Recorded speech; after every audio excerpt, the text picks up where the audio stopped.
There was once a great philosopher named Confucius.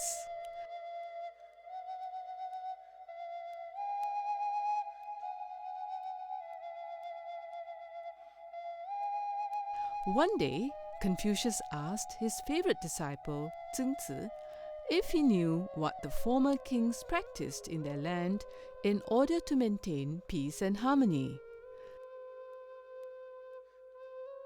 Clueless, Tseng-Tzu replied, "How could he who lacked of knowledge know this?" Confucius explained that the kings followed a simple principle. The root of all virtues nurturing moral teaching was known as Xiao, or Filial Piety. Filial piety begins with children learning how to respect and bring glory to their parents' names.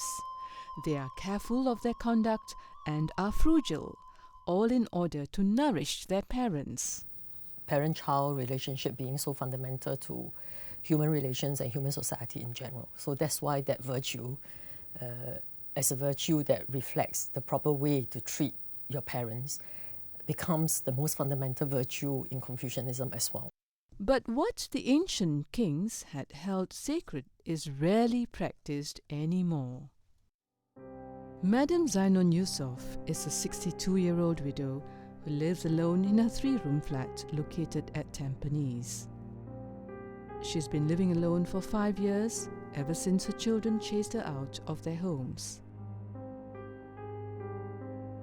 In 1999, she was diagnosed with kidney failure. To her dismay, none of her children were willing to look after her. Pergi dialisis sendiri, duduk sendiri. Macam dia orang tak boleh berat datang dari rezeki. Kalau dengar macam ada duit, dia orang minta.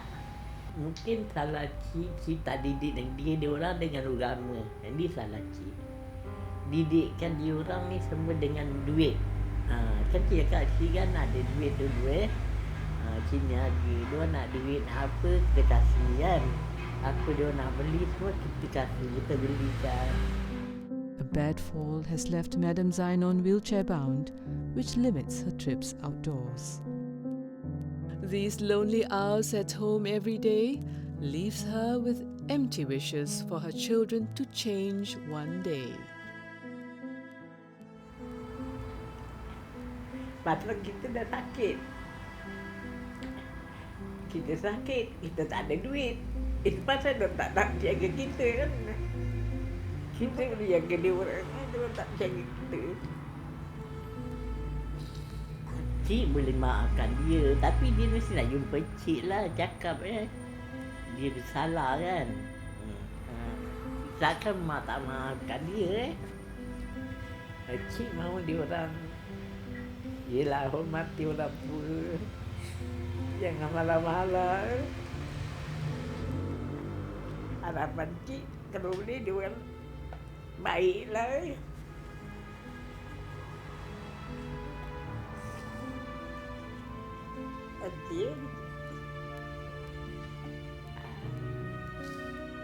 As a single parent, she has worked all her life for her children, but when she needed them most, they abandoned her.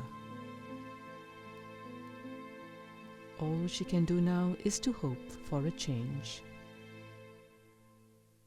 If a person cannot even treat their parents well, then this person has a fundamental flaw in his or her character, and you cannot rely on such a person to treat other people well.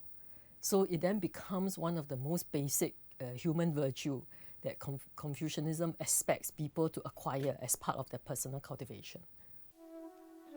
Although filial piety starts from home, its principles extend very much beyond those walls. As a child grows, he has to attend school. The school then becomes his second home. How the child gave respect at home to the parents should now be given to the teacher. You know, the Chinese call their teacher always 师父, 师父. It means it's not only teacher, it's teacher father, right? 父 is the term for father, right? So it's true. And then there's a saying that says, if someone is a teacher for one day, that person is like your father forever, right? 一日为师，终身为父, right? So the respect and what you owe them is as much as what you would owe your parents. Throughout the years, the social relationship between teachers and their students has changed. Students no longer look up to their teachers as compared to the past. On the 26th of April 2007, a student was charged for using abusive language on a teacher. What is it about? The advertisement. Hey, this one my property, you know. He want to listen but not in my class. The boy was sentenced to 12 months probation, during which he performed 60 hours of community service. The younger generation today, they are more savvy. They are facing more exposure from the media, both in local and global terms. They are very internet savvy. They tap on a lot of social media, and I think that has reconfigured how they think, the kind of lifestyles that they want to adhere to or they want to move towards. In this modern society, the world has become smaller through the advancement of technology. People are more exposed to different cultures and lifestyles. Hence, the perspective of filial piety has changed. Back in ancient China, people treated the emperor with respect. This is the same kind of respect the child has given to the parents and the student has given to the teacher. It formed the basis of the relationship between emperor and the people and bound them together strongly as a nation.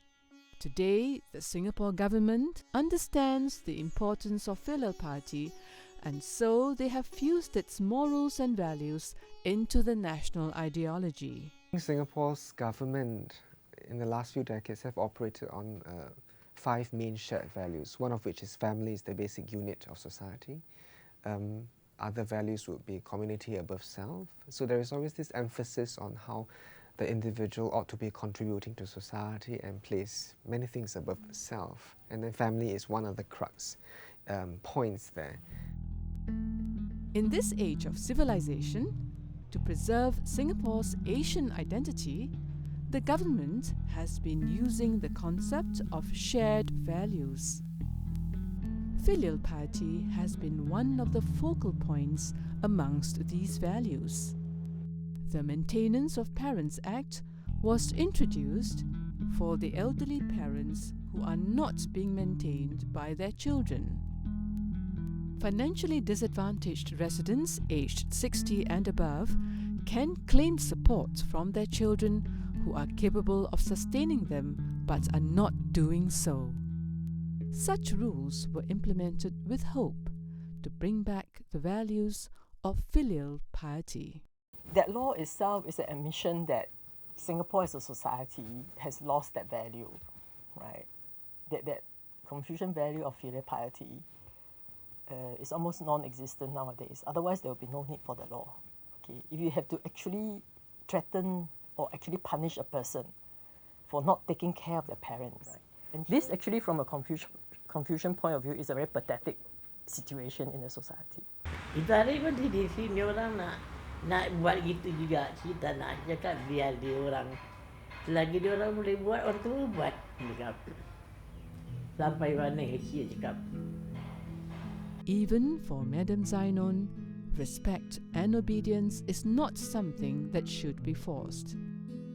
It should be acquired from the sincere hearts of her children.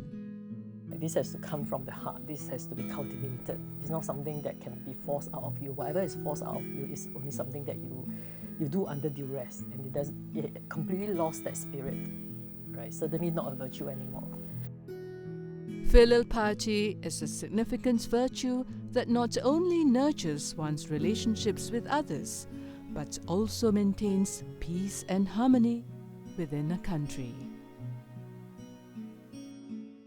With the loss in practice of filial piety, will the implementation of more laws be the only way to reinstate these values?